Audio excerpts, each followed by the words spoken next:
কেন সংবিধান সংস্কার পরিষদের অধিবেশনটা আহ্বান করা হলো না, সেই প্রেক্ষাপটে কিন্তু আজকের এই মুলতবি প্রস্তাবটা ছিল। সেই সময়টাতে অপ্রাসঙ্গিকভাবেই সরকারি দলের তরফ থেকে তারা সংশোধনীর বিষয়ে তারা একটা কমিটির কথা বলেছেন।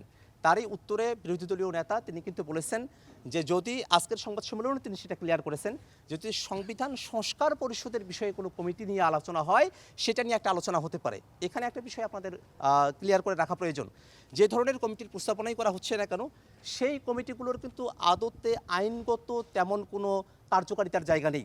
কারণটা হলো এই সংবিধান রিলেটেড যে বিষয়গুলো, সেই বিষয়গুলো আমরা বলছি যে সংবিধান সংস্কার যে পরিষদ সেখানে শুরু হবে, বিএনপি বলছে এটা সংসদে শুরু হবে।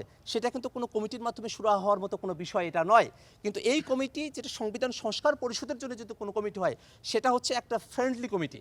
যেই ফ্রেন্ডলি কমিটিতে আসলে আমরা তাদের ভিতরের বিষয়টা কি তাদেরকে আমরা ফ্রেন্ডলি হয়ে বুঝাইতে চাই যে আসলে জনগণের রায়ের প্রতি আপনাদের সম্মান দেখানো প্রয়োজন। জনগণের রায় যদি আপনারা না মেনে নেন সেক্ষেত্রে অতীতে যে ধরনের পরিস্থিতি বাংলাদেশে তৈরি হয়েছিল, হাসিনাকে পালিয়ে যেতে হয়েছিল, সেই ধরনের পরিস্থিতির মুখে আপনাদেরও পড়তে হতে পারে। সংবিধান সংস্কার পরিষদের জন্য যদি কোনো কমিটি গঠন করা হয় সেই ব্যাপারে আমাদের আলোচনার জায়গাটা ইতিবাচকভাবে আমরা বলছি এবং সেটা একটা ফ্রেন্ডলি কমিটি।